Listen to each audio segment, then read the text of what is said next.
people can still hear us even though the intro's going and we're live right now, so it's totally fine. Because I relight this cigar. It's not really going.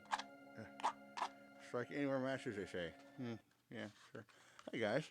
Welcome to Vanishing Gates. I am Jay, your host in the strange, the unexplained, the paranormal, the supernatural, the outright crazy, sometimes some true crime and whatnot. I hope everyone's doing well in this time of, world-ending, apocalyptic, virusy thing. One moment, folks, I'm lighting my cigar again because it burnt out. Now, normally I would be joined by, the whatever he would call himself, Jack. He's not available. He's indisposed. So I have a special treat for you guys. We have a fill-in, possible, pseudo, temporary co-host. Do you want to introduce yourself there, Bridget? Hi, I'm Bridget, and I like to stir the pot in the comments. So now I'm on the show. You've been part of the show for about since the inception. I think your sister told you about us, probably. Yeah. You gotta get closer to the microphone. They can't Yes. hear you. And you guys both heard about that from your cousin, basically, right?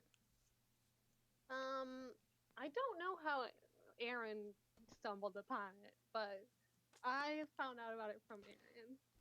It's just gonna be fun to say, "Hi, me," and chat to yourself, Bridget. So, what like you've been a part of the show for years now? Literally, we've been on for we're like 4.5 years in. You've been on for at least 3.5 or 3 years or so, or part of it in chat. So, for those listening on the podcast format, you might not know we have a live stream we do on Facebook Sunday nights at 7 Pacific. So if you're on different times. So now you're not in California though, so you're not on Pacific time there, Bridget. What time are you on for those? At I am on Eastern time because I live in Florida, so it's 10 o'clock at night right now. 10 o'clock at night, and she is taking the time to join us, as she has done, but now she's holstering the microphone, grabbing it firmly, and taking command. That sounded terrible. I cannot confirm nor deny the grasp on my microphone. So, tell the folks a bit about yourself. Don't give out your home address or social security number or the back 3 digits on your credit card. You don't want to do that. But tell them a little bit about yourself just in general. For those who don't know who you are or haven't chatted with you in the live chat. I am in my 20s and I'm in medical school, though my beliefs in the paranormal disclaimer have nothing to do with science, and I do not condone beliefs in the paranormal from a medical standpoint. It's just fun to talk about. Um, I'm originally from Chicago, but I'm in Florida for med school. And let them know kind of a little bit about what you're trying to practice in med school. Not too much info though, Oh, I'm proud. I'm going into emergency medicine. which is super insane and super girl ballsy because I wouldn't do that. We talked about that a little bit too at one point, you and I, off air. So now you're from Chicago, so there's a very famous place near where you're from that your sister actually went to for the show and did video recordings and walked around and sent pictures of. Do you want to talk about that a little bit? Sure. So I grew up about 10 to 15 minutes from Bachelor's Grove Cemetery.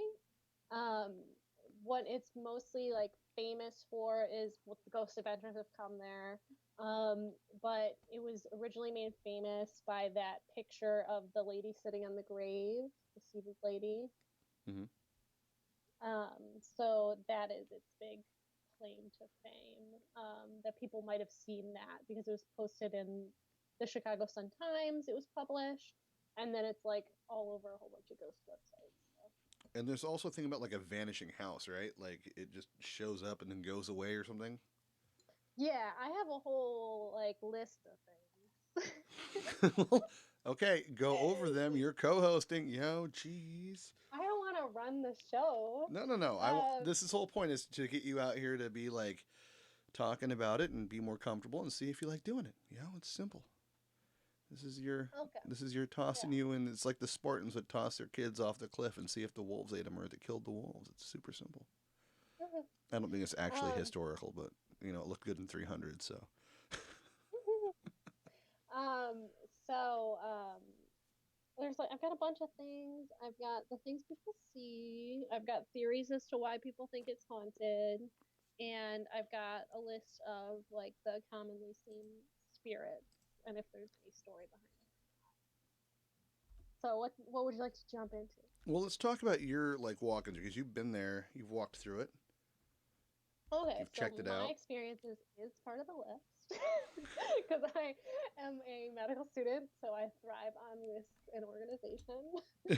um, All right, so describe your personal experience. Like, describe the actual walking through the cemetery and how it looks. Like the architecture, the structure of the graves, like the feeling you get, the trees around it, the air in your face. Go like artsy fartsy with it, as they say.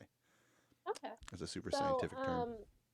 see the thing is, the actual Bachelor's Grove Woods, um, Bachelor's Grove Cemetery is no longer has a sign posted that it's there. Instead, they moved down the street, down and across the street. They made a sign called Bachelor's Grove Woods for that forest preserve to kind of throw people off because it was so commonly vandalized and satanic rituals and all that was going on. So they instead made it a nondescript entrance. So it's across from an existing forest reserve called like the Rubio Woods, I think, like that. So you have to like go park in there, and then you have to cross this really busy road to get to right by this big old tower for power lines. If you look through, there's just a little bit of about halfway up a person. There's two wooden posts and a rope across. And then when you get a little farther into it, you start seeing among the path, the trail, is little cracks of concrete, of cement, stone. Um, I'm not a geologist. It's rocky But shit. yeah, it's the remains of the old road. It used to be like a part of the Midlothian Turnpike. It was the main road back then, around the time of like Al Capone. That was the main highway. So you follow that. It's mostly like a grass path, but you can see bits of stone and chunks of like concrete in there. And then you follow that path down for a ways.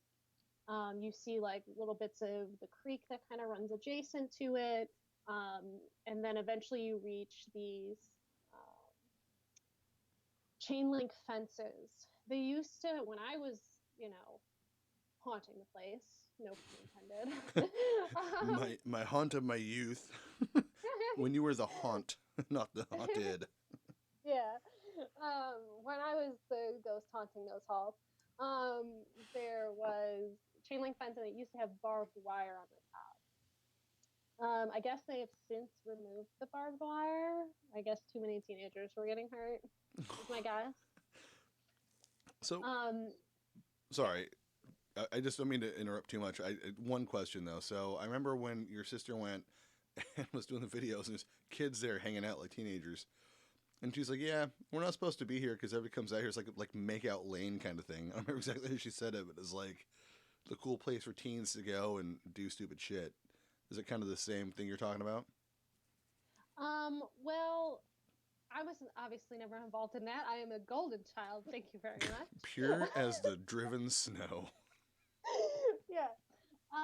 It was for me and my friends. It was more like um, a challenge to to go into a haunted place, things like that. Okay. It wasn't like the makeout spot. But the in the 70s, it was a big makeout spot, and that's what caused a whole bunch of desecration of the graves that were there. There was originally over 100 graves in that cemetery, and now there's like less than 30 due to vandalism and desecration. People actually, teenagers would break off the gravestones and throw them in the cesspool that was adjacent to it. So there's like a little sludge pond thing next to it.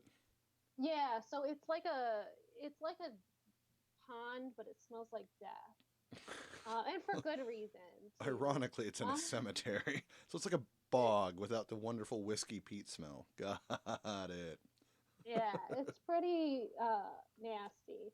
Um, and so it's a cesspool for a nearby drainage system, and Oh, it's okay. actually that area is a was known to be a common dumping ground for bodies for Al Capone. It was one of his favorite places, because the Midlothian Turnpike, or Ridgeland Road was a common route during Prohibition for gangsters and Al Capone's gangsters to flee the city and out into the suburbs where they could, avoid the heat. Not the, literal heat.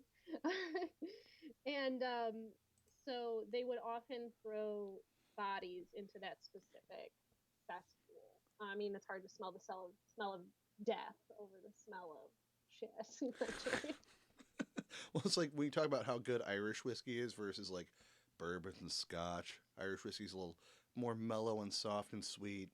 It's made from peat moss, and the peat bogs in Ireland. That's where we throw our enemies right into the bog. So the water of life is made from our enemies and peat moss. You know, Yeah. I guess So Capone had that it the right way. specific area of water, was dumping ground for bodies. It's also involved in a myth for one of the spirits. Um, he's known as like the farmer. The way the story goes is that in the 1870s, he was plowing his field that was next to the cemetery, with his horse-drawn plow. And then the horse got spooked for some reason, and dragged him into the pond and he drowned. And so they think that one of the theories with that is, that itself might have not caused all this haunting stuff, but once all these bodies of, that the gangsters were throwing in, they think that might have stirred the pot a little bit. And Hmm. so the tale goes that there's this hunchback farmer figure that will crawl out of the pond, and cross the road. And there was like a supposed police reported sighting of this being crossing the road, um, in 1973. Wow. So, okay, so I don't see Disney making a Hunchback movie about that, but I had never heard that story. That's really cool. I mean, it's not cool it happened if it happened, but I'd never heard that before. Mm-hmm. Well, I don't know if they'd say like, I don't think the farmer himself was a hunchback, but like the kind of theory is that all the like murder and the restless spirits that have been thrown into that pond, which is his resting place, um, kind of like deformed his figure. Oh, interesting. Maybe it brought some kind of negative entity as well, like all that, not so much him, but part of him plus the other negative shit that happened. It brought some kind of weird, like, tolpatic or tulpa. I don't think Mm-hmm. tolpatic's a word. I think maybe tulpa, thought form kind of thing, some energy being. And terrible. And this is what I get for listening to too many paranormal podcasts. Saying stuff like Yeah, that. or like the amalgam of like restless spirits kind of Yeah, you said that way better than I did. That's what I taking. get for talking out of my arse all the damn time. But yeah, no, that's It's okay. I learned the word amalgam from Steven Universe, which is a Cartoon Network cartoon. So. I learned it in the science class, and I'm stupid. Only one of us is going to med school, and guess what, folks? It ain't this one. So, yeah, no, that's so. Going there yourself, did you ever see anything or have any encounters that you thought might have been something that you're not just? I mean, I know, like myself, I can write things off all the time because I love to study psychology, and being a kid raised as an epileptic, I like to study neurology here and there and what your brain can do, and then studying martial arts. I kind of have this weird conglomeration of what my head can do versus what my body sees, my eyes see, and what my heart thinks. If that makes sense. It's like shadow people. I can write it off. I know I've seen them out of the corner of my eye. I know that I've seen I've had encounters with pareidolia, like what you see in the clouds, and I've also gone through sleep paralysis, which I realized was my body doing a certain thing, so I change it and don't have it anymore. Is there anything aside from all of that sciencey stuff that you can talk about encounter wise while you were there in the cemetery that you can't just, if you were going to be honest with yourself, you can write it off, but what you feel deep down might have been a thing or what you might have saw? That was a really convoluted way to say, did you see anything that you might have thought was a ghost? All right. So, kind of going back to that entrance. So you've got the the chain link fence with barbed wire across it, and on the other side is I went during the summertime. So there's this field, grassy area, and every now and then there's like a chunk of rock sitting up, a broken piece of rock sitting on the ground, and then there's a handful of actual gravestones still standing. Most are knocked over, desecrated. So it's a lot of kind of grassy field in between where gravestones would be.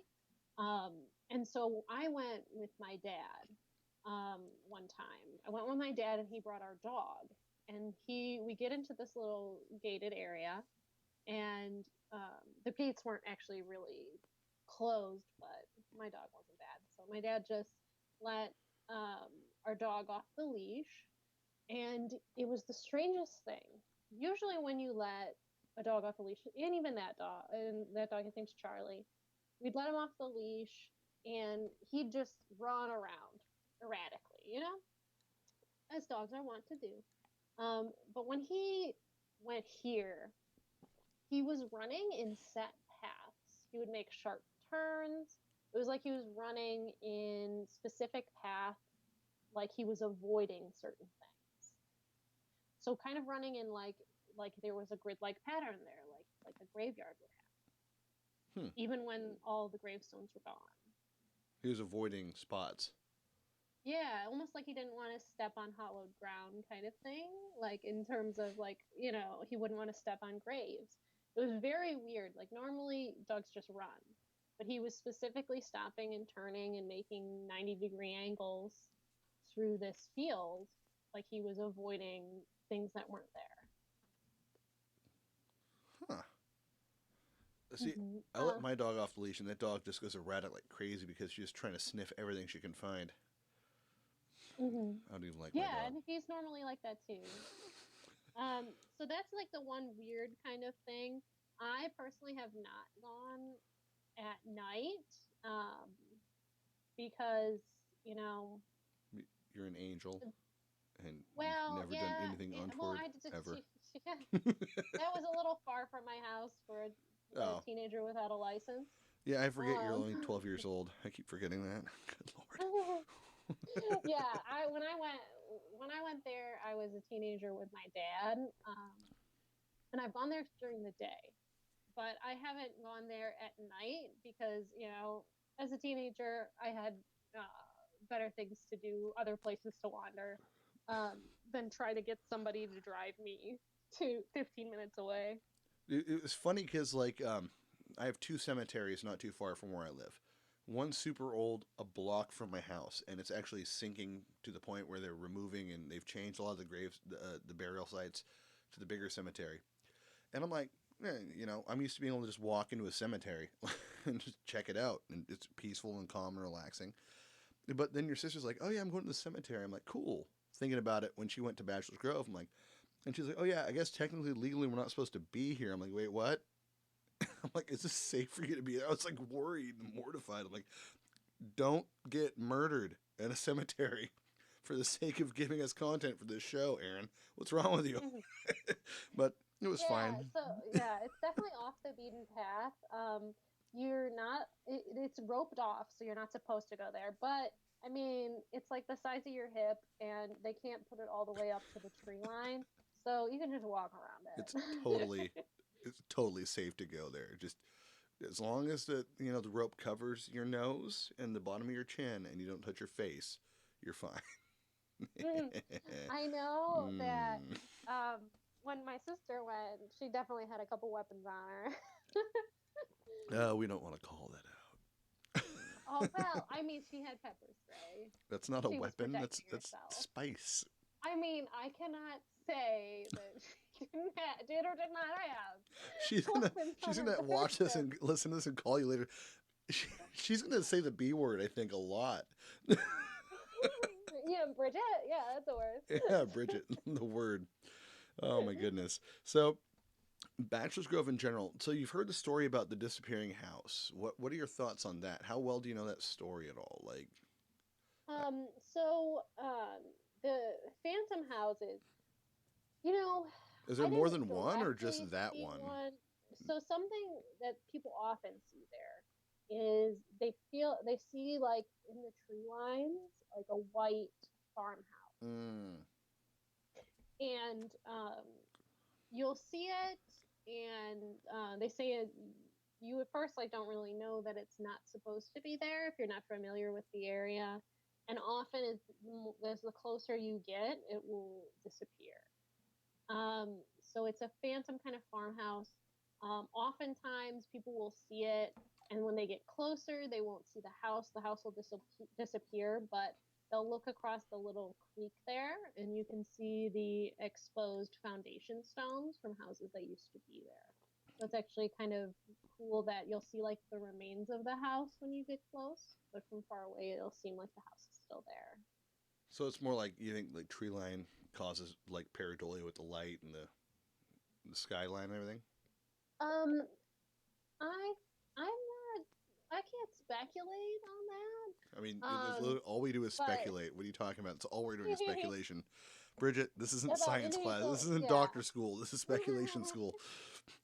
Oh yeah, I'm being too diplomatic. I gotta turn off doctoring. Yeah. Um, You're not a so doctor. I know we call I you want Doctor to B, say, but you're not a doctor yeah. yet. Yo, jeez. Reel it back. Reel it back to uh, speculation. yeah. Out of like the corner of my eyes, it's easy to see like um, kind of white lights um, in the daytime, especially. Just because of the waters, right? Like there's a little creek right there. There's water. There's plenty of reflective surfaces to see like white out of the corner of your eyes. But some people claim to have seen it very distinctly. Yeah, I've heard Not me that though. as well. So I'm not like. It, yeah, I don't know. Disappearing houses. There's one locally that like vanished into thin air apparently. It wasn't in a cemetery. It was just like on a plot of land. And my mom swears up and down that it was there, and then she saw it on like Unsolved Mysteries or something. But there's no record of it anywhere after that. So it might have been just some kind of weird fluctuation in things. I don't know. Yeah, so the phantom houses are usually seen on the path either before or the path after the cemetery. Usually they're not seen directly around the cemetery. Usually in the woods, kind of before and after the cemetery. Oh, so it's like an old settlement, like a town was actually just there and just. Yeah, there was a town there. That main path you take into it used to be the Midlothian Turnpike. It used to be a busy street back in Oh, Prohibition era, and there. It was named Bachelor's Grove because of the settlement that was there. It was settled by four single men, like way long time ago. I don't know, they're like 1700s, loggers or something 1600s. or workers, Yeah, logging yeah, community kind of thing.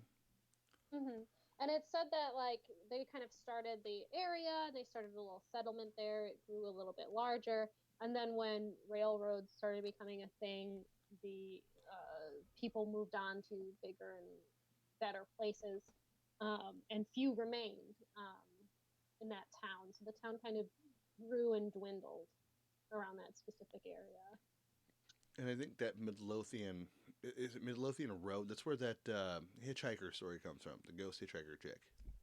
So yeah, there's Ridgeland Road, which is where people have seen, which is the road that was the Prohibition route, um, for gangsters. And then right next to that is also 143rd, where people have seen like the farmer. And on both kind of roads around the area, it's like a like a square. Um, People have seen the white lady, which people think is the seated lady, which is that famous picture. Um, and people also see her there. Some people claim to see her holding a baby under the full moon. Some people who have seen her while like walking on the paths or in the cemetery say that she's crying. Some people said that like they asked her where her infant daughter is, but I don't know if I believe that. It's a little too cliche. See, I Um, was thinking of the Resurrection Mary. That's the story. Resurrection Mary. Is that on Midlothian? It's a Chicago thing. I thought it was Midlothian Road. You know what I'm talking about? Where like they pick up the oh, hitchhiker in the middle of the sure. night and it. So there's across a lot of different cities, a lot of different neighborhoods and things like that. There's often this repeating theme in paranormal um, discussions of the white lady, and is usually associated with a myth about a woman losing a child or a woman as a jilted lover that Looks is like La forced to Llorona. want. Yeah. Yeah, they're usually forced to wander either looking for their lost child or they're wandering looking for their lost lover.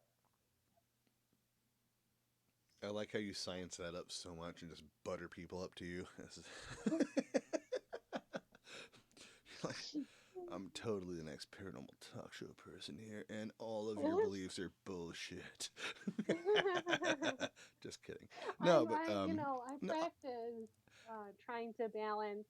It's fun to be like sensationalist a little bit, but also, you have to have some skepticism because people will bullshit you every day. you have to. You have to have a healthy amount of skepticism and balance it out with the possibility. Like one thing my brother gives me crap about is he's always like, "No, they're fake. They're fake. They're fake. Why don't you say it? Do you believe it?" I'm like, "Well, I don't know because I didn't live their experience like every time. Like I can put things together and find the puzzles pieces together and find the picture, but I need to, I need to like balance it out and figure it out. Now there's things like the Loch Ness monster. I'm gonna get hate for this one, but it's not real.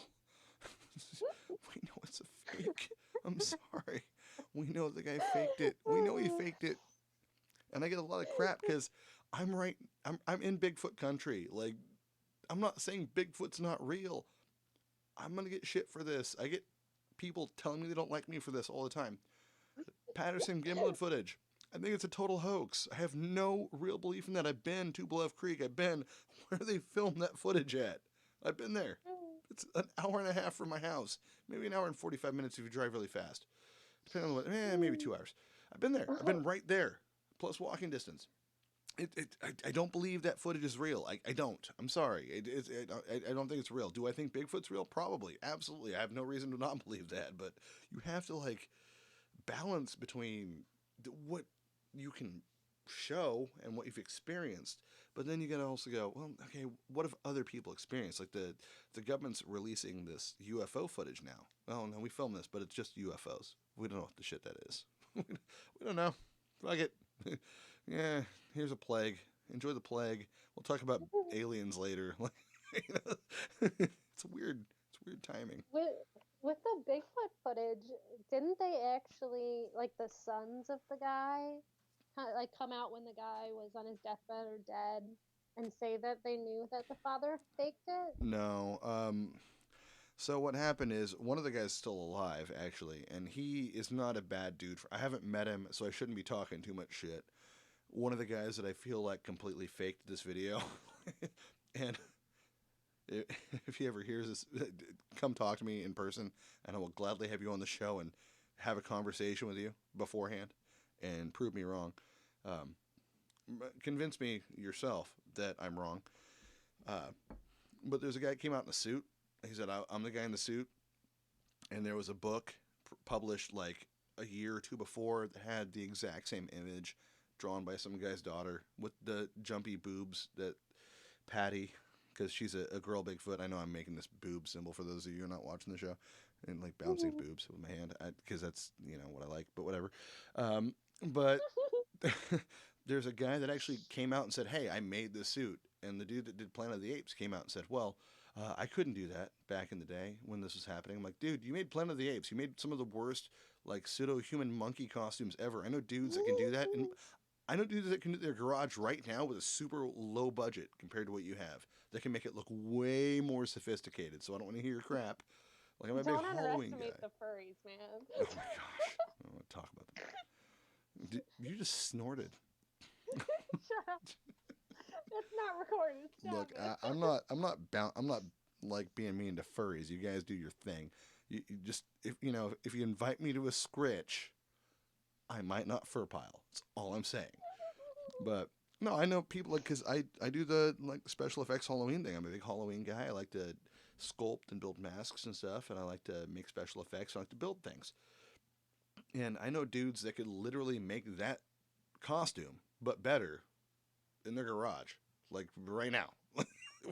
Like really, if challenged and offered enough money.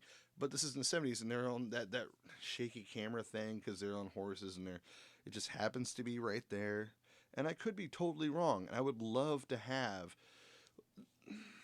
I'm not going to say any names, but I would love to have him come on and talk to him. I know he's getting older. I know he's getting a lot of hate because there's a thing about allegedly he caused this Bigfoot massacre or whatever or something like that. I don't even know anymore. I don't get it. Like it just I don't know. But that said, I used to be a non Bigfoot believer, like hardcore. I don't believe it exists. Blah blah blah. That's how I was. I've been out in the woods too much, and then I started talking to people that I know don't believe in anything, and they're like, "No, he's real. What are you talking about?"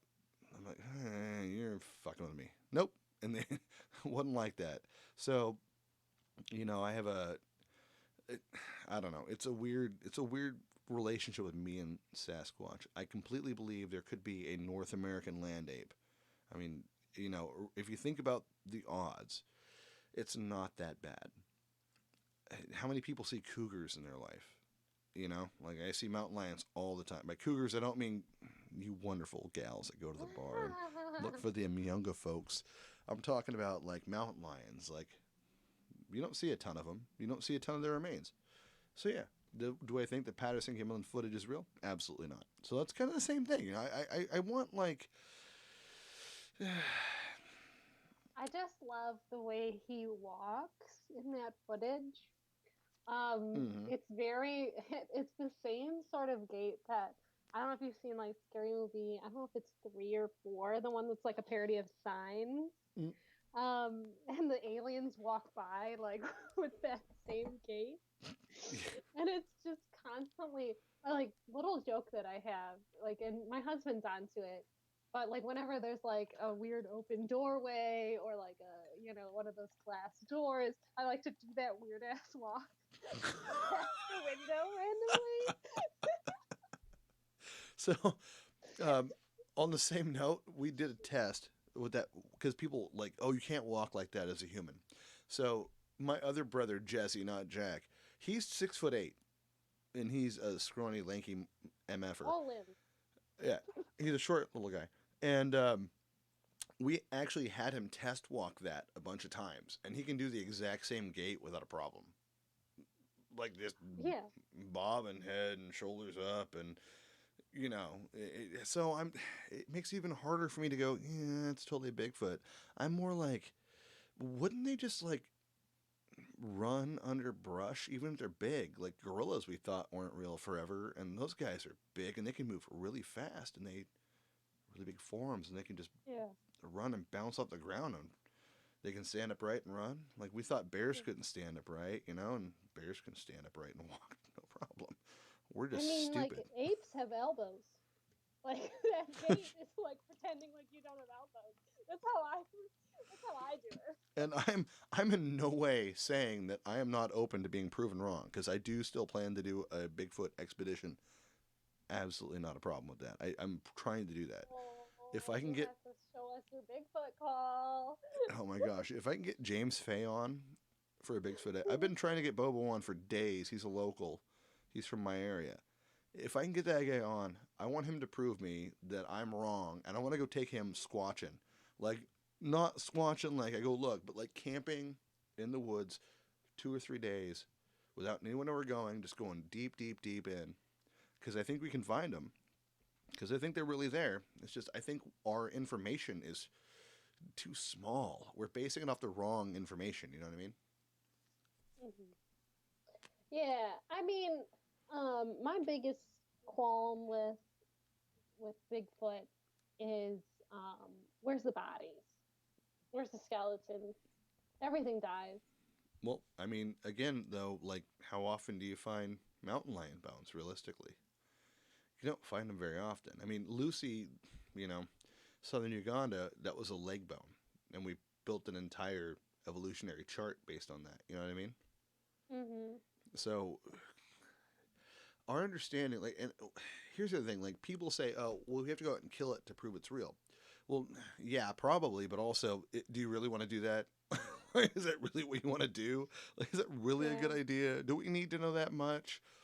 We Well, yeah, there's also theories that they might bury their dead because there's historically like very primitive peoples.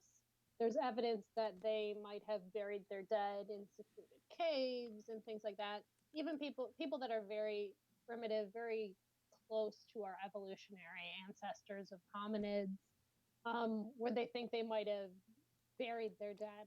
And that's like one theory people use for Bigfoot as well as to why we're not finding any carcasses. yeah, but if they're still around, though, I mean, you can bury them, but you're still gonna dig. Mm-hmm. I mean, any species where people like us get involved, they either get found or they get eradicated, or they're really, really good at not being there when we're there. Mm-hmm. You know, yeah. I Do you know yeah, much I about think it's Gobekli Tepe? regionally. Yeah, I think it's regionally easy. It's either easier or harder to believe. Like I'm from Chicago and suburbs of Chicago, and there's people everywhere all the time. So it's hard to imagine something so secluded that you'd never see it. So people that are from the Appalachians or from like the California or the Rockies, whatever. Do you see the Um, California? You the thud California. California. You thud California, dude. Good job, Bridge. Yeah, you know what I meant. I Like like. I'm those gonna start saying that secluded now. areas. The Californias. I'm a boomer now. I'm just gonna refer to everybody as Whoa, that's some whatever. hate speech, yo. Um, so do we want to get back on topic or no? Yeah, reel it back, reel it back. We're good. Okay. So, aside from phantom houses, which are kind of backed up by some people saying that by there is actual foundation stones there, and we know there used to be settlements there. Another really famous thing that people see is balls of light moving through the trees. Usually blue lights. People call it like the blue light phenomenon with Bachelor's Grove. You see like these orbs. Or you would normally see orbs on just a camera or video, but these are actually visible to like the naked eye. Ghost Adventures in 2010 visited Bachelor's Grove, and they documented balls of light moving through the trees, and you could see it was in front of some trees and behind some trees, so it actually had some depth to it as it moved.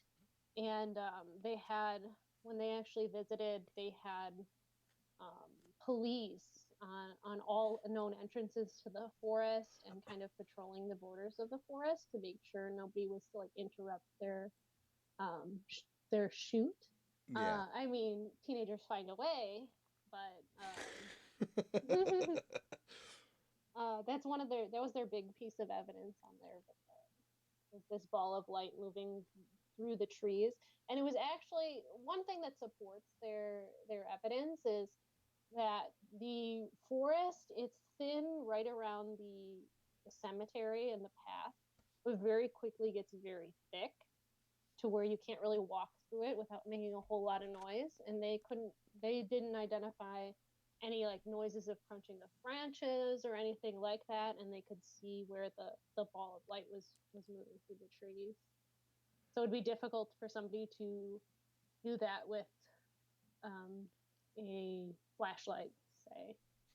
So, if you were to break down your thoughts on Bachelor's Grove, how would you approach that? Like, in your own head, like, what do you think overall, without like looking at all the stuff you've read about and the research you've done? Because obviously you've been reading up on this as well on the pop culture part, which is good because what we do too, we look at everything. We go from our personal experiences to the pop culture part, and we try to put it together in our heads.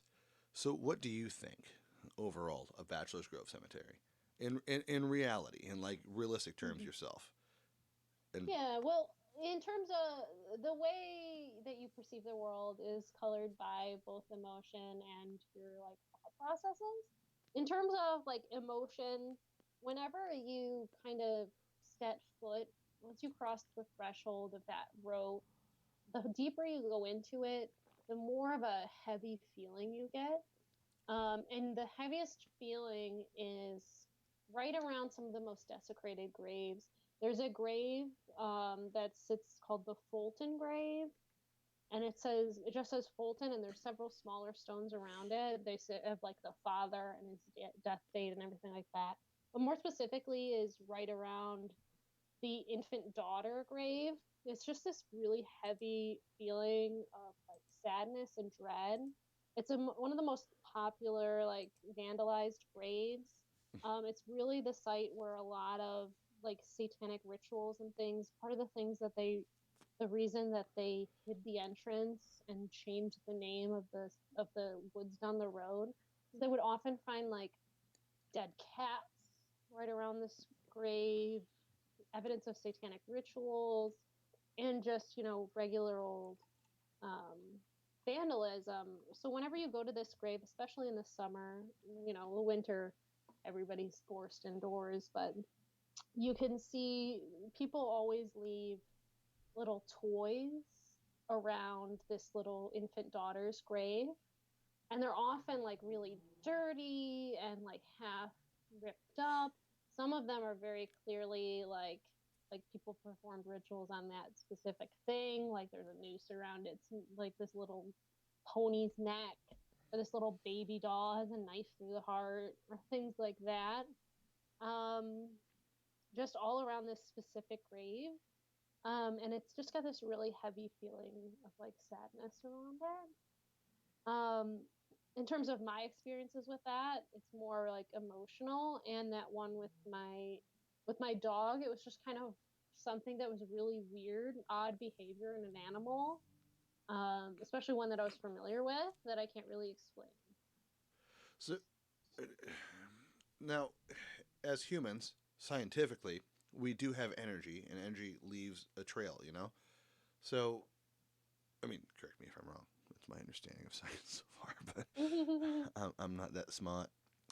Uh, but I'm wondering if the energy left behind is more, because my theory is I don't believe in human ghosts hanging out around the earth. I know it's not very popular for a paranormal podcast guy to say that. I'm checking off all the boxes to not listen to my show anymore. Not so much Patterson Gimlin. Don't really believe in human ghosts so much yet.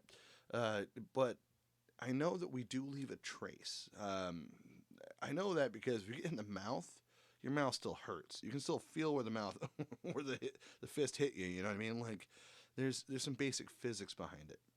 Very, very, very rudimentary basic physics. Like, if you get hit in the face, you get hit in the face, blah blah blah. But when it comes to like the real belief thing, so I lived in a haunted house as a kid. About 30 of them, because everyone said they were haunted all the time, and I had maybe 4 pseudo experiences. Uh, with Bachelor's Grove, do you think it's really a haunted situation? Do you think it's an energy situation? Do you think it's people thinking about it and putting the energy in there? Or do you think it's just mostly imaginary? I mean, what do you think goes on there that you know makes it so Hmm. impressive? Does that make sense? Hmm. Yeah. Um, well, it has a proclivity to have a lot of visual, evidence around it. A lot of people have pictures with orbs. Almost everybody has like a picture from that area that have gone to that area that has like an orb or some anomaly in it. And there's the seated lady. There's a lot of visual stuff with it.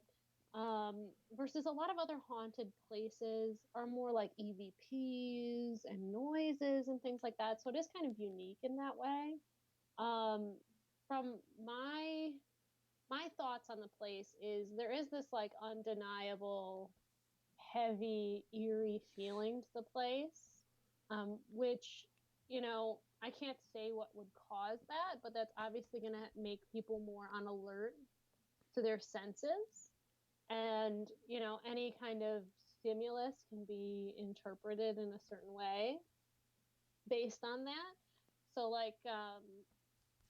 I personally, I think that it could have some stuff there. Do I think that a lot of stuff is blown out of proportion? Oh yeah. Oh yeah. But I think like there is this weird heaviness, and everybody's got some kind of weird experience with the place. Which and It's got a little bit of a unique history even among paranormal places. It's got plenty of reasons. The Capone body dumping, the mass desecration of their graves during the 60s and 70s, and then just the satanic rituals that became very popular in the 70s, early 80s, Now, around the place. my other So, question on that. Sorry, I'm going to interrupt again. I'm always going to no, interrupt. cool. Dude, I don't So want to talk so the much. satanic interruption. So there was a part of American culture called the Satanic Panic, where everyone thought that everything was satanic. Do you think it's part of that, or is this actually like proven satanic rituals? Like, So I think it's a big mixture of both. okay, There's definite evidence of people practicing at least what they believe to be witchcraft there. because like, There's, yeah. sorry, I keep cutting you off. I feel so No, go bad. ahead, man. This is what you get as a co-host, yo. This is your show, No, man. this is our show now. One of us. Anyway, so no, like as my background is well before like blah blah blah, but now like as I'm older, actually no, whatever. I went to school for to be a minister. Like I became a minister. I was a minister for a while, and the church I became a minister in was, and I did not grow up this way, by the way.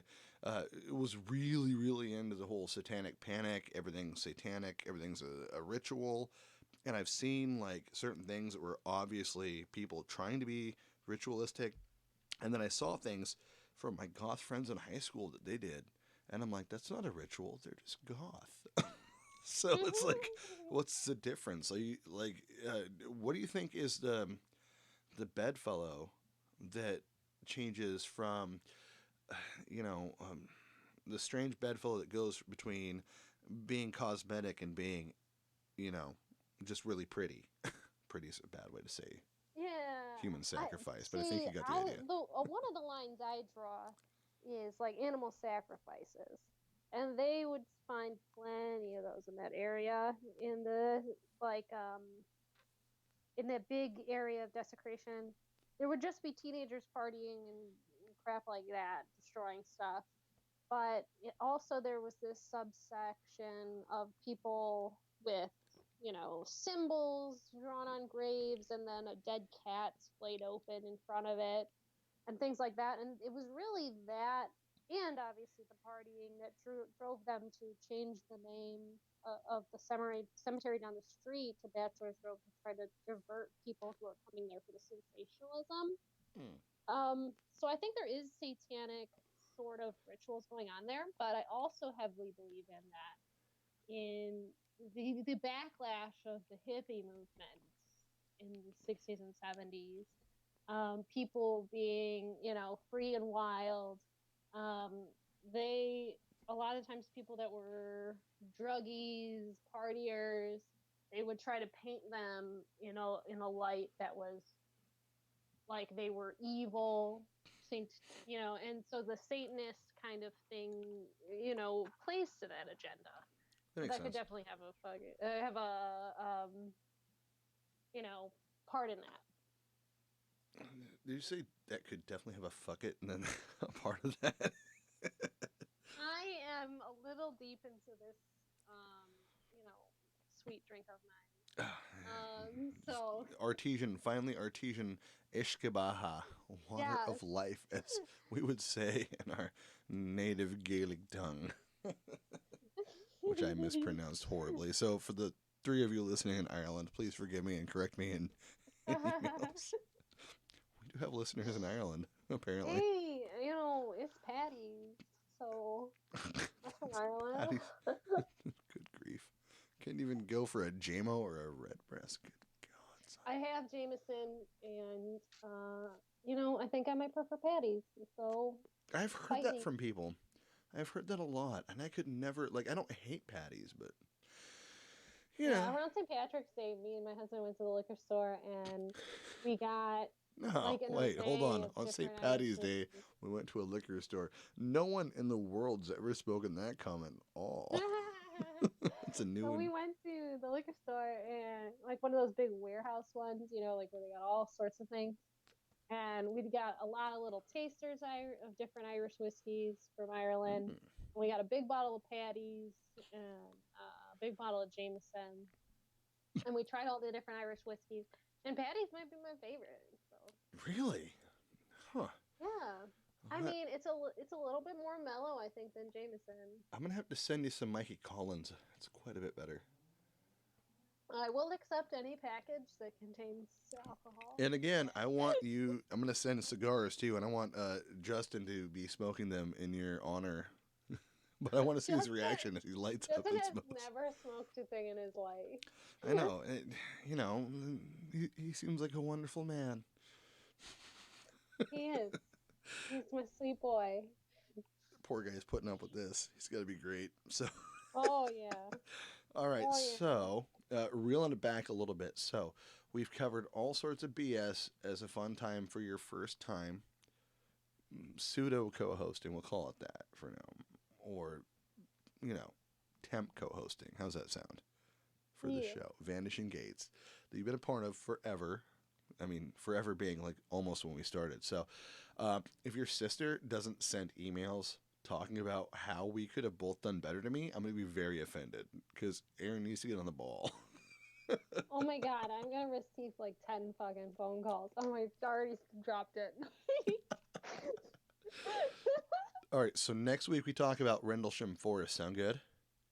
What? um, sure, I'll look up whatever it is. I tried to like kind of look at it today because honestly, I forgot I was doing this Dude, until this morning. yeah, I'll hit you up aside from 3 days later. I'll hit you up like the day before I'll hit you on Saturday instead of Thursday afternoon, and then remind you Yeah. like an hour before showtime. Next time, hopefully, we'll have the video footage up so people can see your beautiful glowing face whilst you drink. What is it called? Irish Moscato.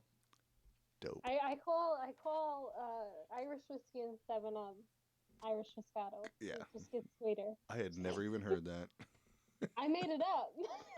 That's why I'd never heard it. So I'm gonna get a shirt that says I have Irish Moscato. Anyway.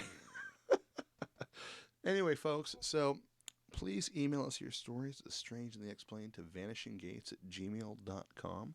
Follow us on Twitter, all the other places, Facebook. If you want to join us live, if you're not listening live, you should join us so you can hit us up and chat live on the Facebook feed, Vanishing Gates. It's all Vanishing Gates because I niched that one down really hard as soon as it started. Anyhow, I am Jay, and this lovely gal on the line has been... Bridget. Bridget. Okay. Bridget. It's better than... Bridget. That's how I've introduced myself since I was like 4 years old. So, Bridget. Yeah. Bridget. Anyway, guys. It's called anxiety, okay? Oh, the other thing too, I know the world is in a plague and we're all dying and no one's working, but if you have the time, And the resources, we are still raising money for a great charitable organization, the Never Alone Foundation. They're from Winnipeg, and what they do is they find people, or they help people that are going through things with cancer and whatnot, and like they're trying to help with quality of life and end of life quality as well. I know that sounds weird, but just trust me on this one, they do great things. So if you go to our Patreon page and you donate anything to Vanishing Gates Patreon, 100% of the proceeds till the end of the year will go to the Never Alone Foundation. I made a donation earlier. We made a donation. I didn't, but we did earlier because I wasn't sure. Like, as soon as we started this, the plague broke out and everybody freaked out. Everybody lost their money and jobs. But now we're starting to get things pulled back together. So, again, if you go to Patreon, if you have the heart to do it, even if it's 50 cents, 100% of the proceeds will go to the Never Alone Foundation. They're great. They've helped a lot of people out, and they're continuing to help people out even through this time. So please go there. And again, I will post up what we've earned for that, and 100% of what you donate that Patreon doesn't take on their stipend will go to the Never Alone Foundation. So please do that. Also, we'll be live again next week with Bridget. Bridget. And we'll talk about Rendlesham Forest. Folks. Yeah, and just to add Yes. to what you're saying is, I see a general with my profession, a lot of death, and in the end, people are their values kind of come down to a basis, and it's dying, not alone with somebody by their side, dying with dignity, um, and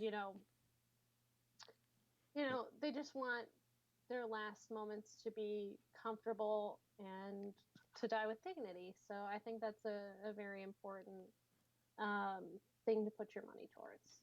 Yeah, and it's not always about dying for them either. Like, they do help families get like the recovering Oh, I don't families to help know. them too. Sorry, I should have maybe I Well, should you said include. never alone, like people in hospice, right? Yeah, they help people outside of that too. So people that are on the recovering spectrum of it too, Oh, they help okay. them like help the kids out. They do like here's some hockey tickets and whatnot because they're in Canada. They do some really great things. So it's not just Okay. about dying, guys. And if you have cancer, don't give up hope, please. There's this isn't like 100 years ago, folks. I mean, don't not give up hope, but don't give up Oh, hope. We are oh yeah. sturdy folks. I've worked within one of the most prestigious cancer hospitals in the nation. So yeah. That's super cool. So that's been that, folks. We will catch you very soon. Thank you for watching Vanishing Gates or listening. If you're listening on the podcast, don't forget to like, follow, share, subscribe. And if you have hate mail for me or anyone else, just send it to vanishinggates@gmail.com. I don't mind the hate mail. I haven't gotten it yet, which is really strange. I figured we'd get hate mail. But also share your stories, the unexplained, the paranormal, and talk about it. I mean, paranormal could be like, I met a serial killer. Well, it's outside of the normal. We did a show about freaking the Tiger King guy, so we're fine. Dude, John Wayne Gacy is from Illinois. The Killer Ooh, Clown. yeah. We'll talk about Gacy after we're off the mic there, Bridge. Give me a second. Ah, The man who also, don't loved pass boys. that hate mail on to me. I know my voice is annoying, okay? Your voice is fine. All right, guys. I And I am, snorted on air. dude. I do way worse all the time. Don't. Okay, so Bridget, we're still alive, but don't hang up because after I end the show, we're still gonna talk for a second. Okay. Anyway, all right. Here's the outro. All right, guys. Thanks for watching and listening and downloading, and we love you in the Bye, face. Dave. What? Dave Stocks says hi, and I Oh, wanted to Stock say hi finally shows because I up always see him in at the the end. comments because Yep, he stalks you like I do. our buddy, one of my two eldest viewers. All right, Dave. I'll hit you up in a second. All right, guys. This is Vanishing Gates. I'm Jay, and that's go ahead and do it again. Bridget! All right. Good night and good nightmares. See you next week.